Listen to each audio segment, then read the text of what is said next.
Selamat pagi, siang, sore, malam. Pada kesempatan kali ini, saya dan kelompok saya akan mempresentasikan hasil laporan tata kelola IT toko Sifun untuk UAS Manajemen Layanan IT. Pertama-tama, saya akan memperkenalkan nama anggota kelompok saya dulu. Pertama ada Edwin, yang kedua Steven, ketiga Adrianto, keempat William Ali, dan terakhir saya sendiri Julian Adisa Putra. Next.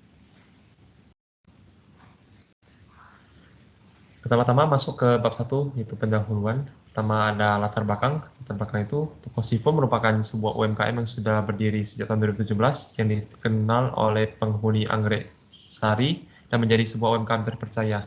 Selain itu, Toko Sifun dibangun oleh seorang pemilik dengan tujuan untuk memenuhi kebutuhan konsumen dan mendapatkan laba. Identitas perusahaan, pertama itu bergerak di bidang wira swasta. Toko Sifun merupakan toko sembako yang menjual keperluan pokok seperti beras, gas, galon, dan lainnya. Dengan beralamat itu di Anggrek Sari, Blok E1 nomor 73, mulai beroperasi dari jam 7 sampai jam 8 malam, 7 pagi sampai jam 8 malam. Toko ini sudah berdiri sejak tahun 2017. Tujuan dari toko Sifun dibuat adalah menyediakan kebutuhan sehari-hari untuk masyarakat dan mendapatkan pengakuan di kalangan masyarakat, serta meningkatkan tingkat kepuasan pelanggan. Berikut merupakan struktur organisasi dari toko Sifun. Pertama itu ada owner, yaitu Bun Sifun. Pekerjaan itu PIC, dan co-ownernya Steven, asisten PIC. Karyawannya itu ada 3, yaitu Asong Taufik Kasno. Pekerjaan itu customer service, delivery, dan kasir. Oke, lalu kita masuk ke dalam bab 2, yaitu tinjauan pustaka.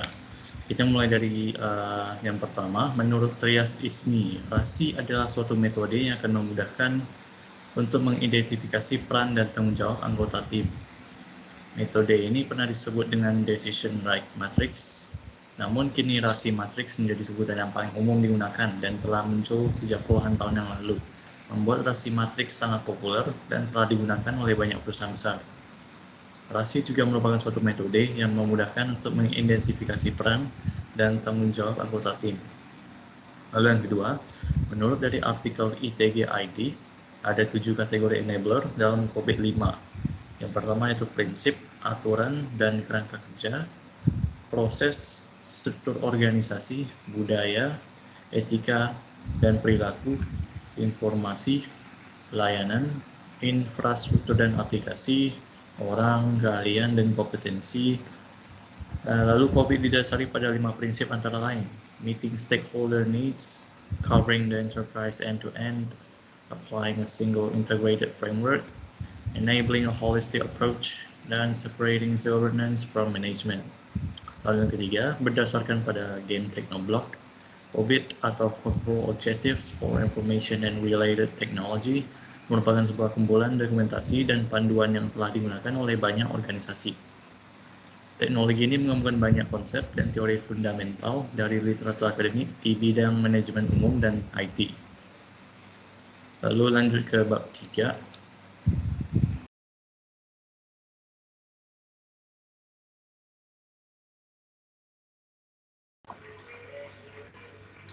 Selanjutnya bab 3, metodologi.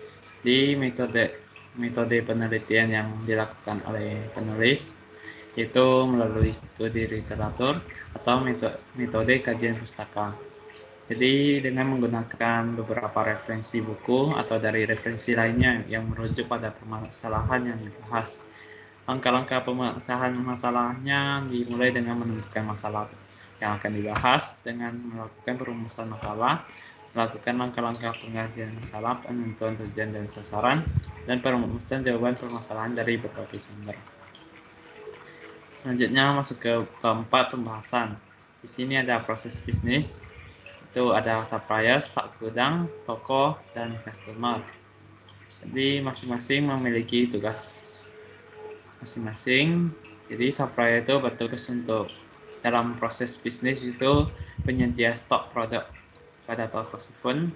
Terus untuk stok gudang itu tempat menerima material pesanan yang diorder pada supplier. Toko Sifun sebagai tempat penjualan produk, dan customer orang yang membeli suatu produk pada toko.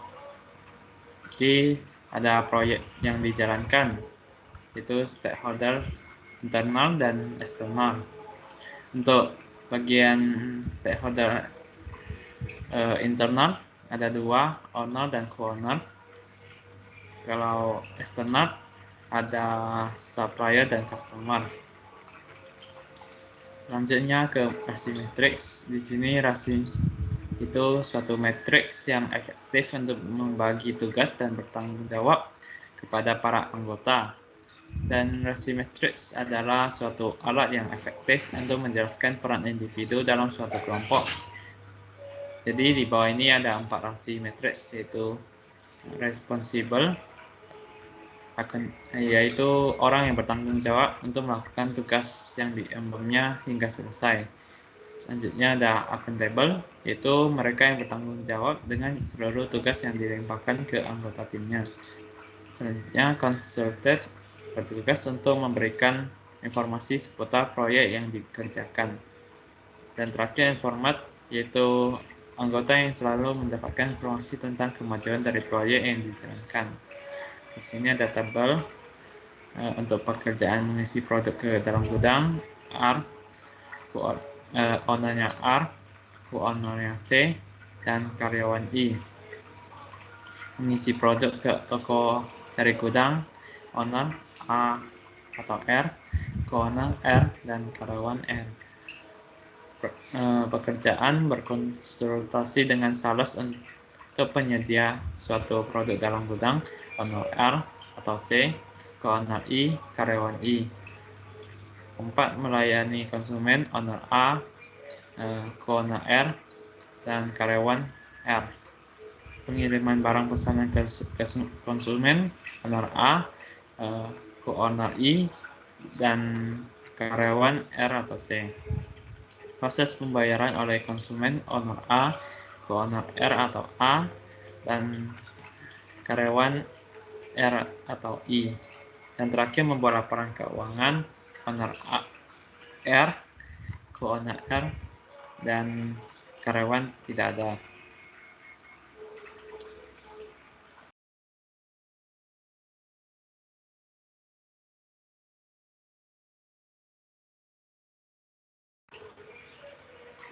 Jadi di sini ada insiden manajemen dan problem manajemen. Yang pertama, insiden manajemen. Service IT yang digunakan oleh toko tersebut merupakan media sosial berupa WhatsApp untuk permasalahan produk yang ada pada toko. Dan selama memberikan layanan kepada konsumen, pernah terjadi gangguan pada aplikasi yang digunakan, seperti gangguan server yang menyebabkan pengguna tidak bisa menggunakan percakapan untuk melakukan pemesanan. Jadi di sini ada problem manajemen yang berfungsi untuk meminimalisir kemungkinan terjadi suatu masalah dalam proses bisnis dari sebuah perusahaan atau organisasi dengan mengidentifikasi sumber masalah tersebut dan melakukan tindakan pencegahan. Jadi di sini ada beberapa aktivitasnya. Ada kehabisan barang, out of stock, terjadi ketika toko tidak mempunyai stok, kehilangan barang, dan juga barang kadaluarsa. Sini ada problem solution plus problem closure, yaitu out of stock dan missing stock, dan juga expired stock. Dan pada bagian sini ada business service katalog. Di sini ada link untuk melihat katalog business service yang kami buat.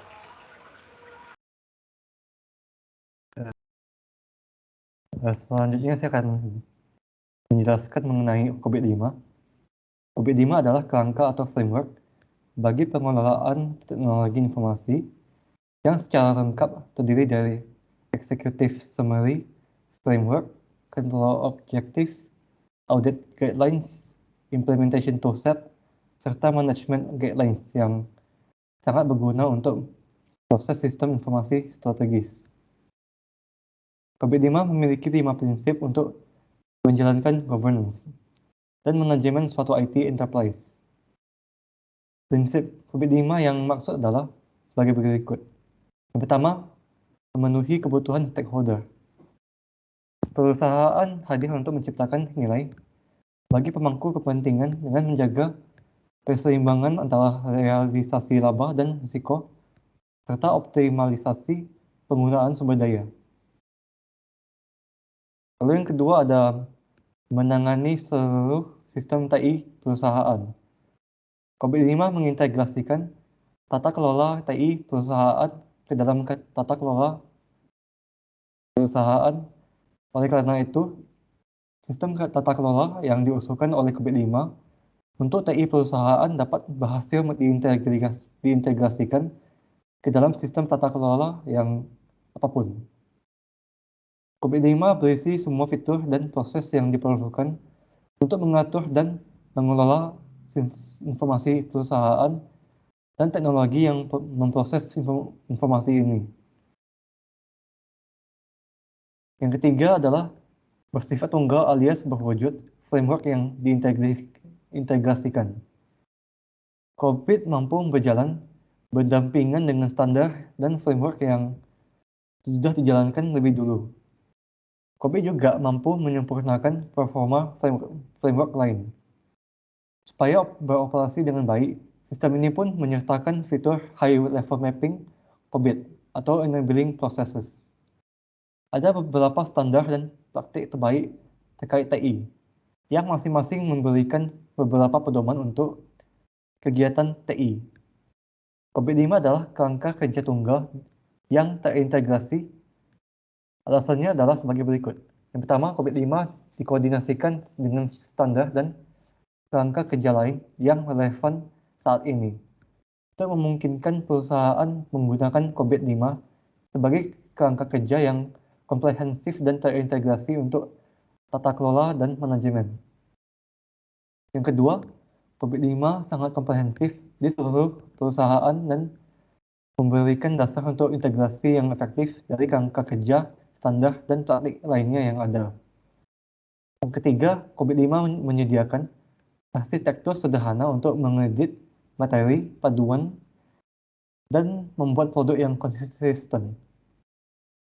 Dan terakhir ada COVID-5 mengintegrasikan semua pengetahuan sebelumnya yang telah terfragmentasi oleh berbagai kerangka ISACA.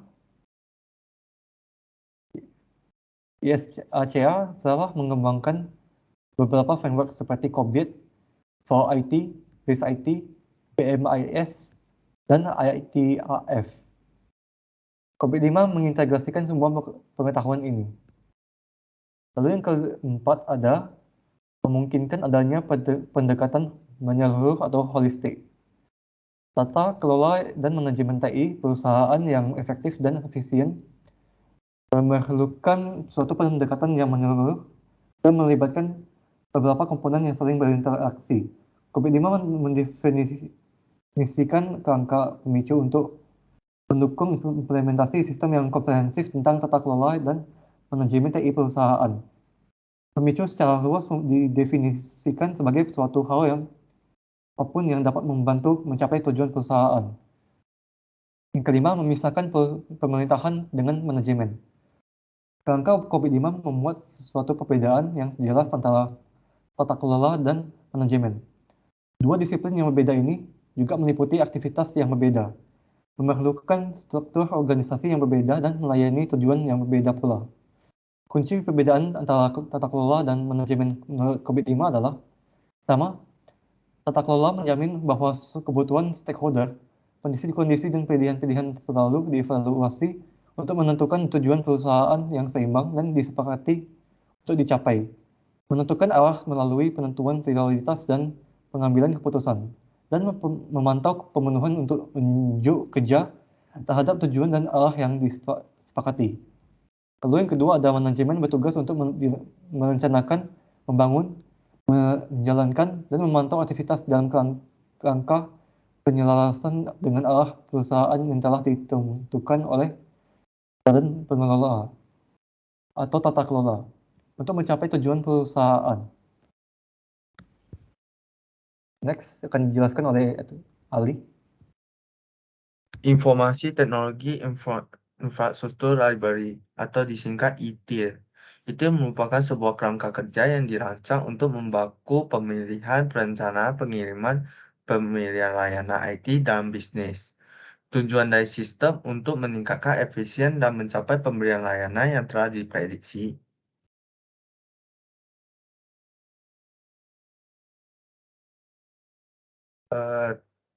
Di sini ada terbagi service strategi, di mana dalam menarik konsumen, Tokosi pun melakukan berbagai macam strategi, salah satunya dalam menentukan tarif. Kegiatan penentu harga memainkan peranan penting dalam proses barang pemasaran. Dalam hal ini, Tokosi pun menetapkan tarif yang cukup murah bagi konsumen sehingga konsumen tertarik untuk berbelanja di Tokosifon. Service design. Tokosifon memiliki layanan yang menghubungkan penjualan dengan para pembeli untuk pembayaran bisa melalui uang atau transfer banking. Apabila ada pemesanan untuk mengantarkan ke lokasi sehingga pembeli tidak perlu repot-repot pergi ke tempat tujuan. Service transaction. Service transaction adalah penggambaran bagaimana organisasi atau sebuah perusahaan bertransformasi dari apa yang sudah diciptakan dan diterapkan menuju perubahan yang baik lagi dengan membuat inovasi baru atau menciptakan sesuatu baru dengan mengikuti perkembangan zamannya. Tokosifon telah melakukan inovasi baru dengan menambahkan fitur pembayaran dengan digital, jasa pengiriman gratis yang mana memudahkan ibu rumah tangga dalam memenuhi kebutuhan rumahnya.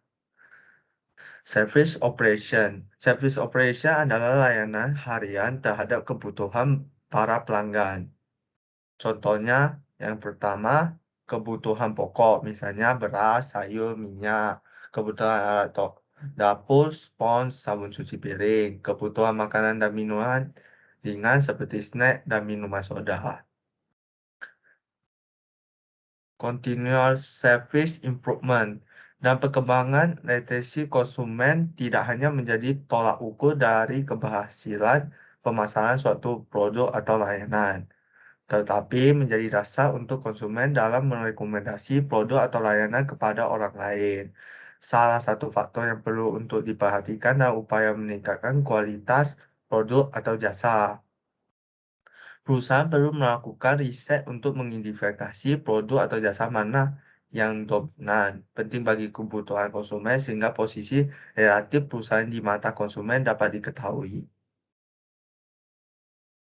Untuk kesimpulan.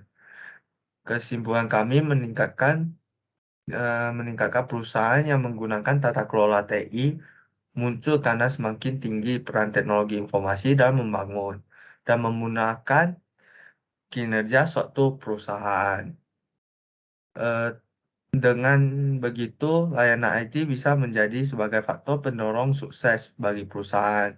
Saran dari penelitian yang telah dilakukan oleh penulis terdapat beberapa saran untuk penelitian yang akan datang, yaitu dengan penerapan di perusahaan besar agar dapat membandingkan perbedaan penerapan manajemen layanan IT pada perusahaan kecil dan besar. Di bawah ini adalah daftar pusaka di mana jurnal yang kami ambil dari referensinya. Dan di bawah ini lampiran Tokosifon. Ini tempat pembelanjaannya. Sekian, terima kasih.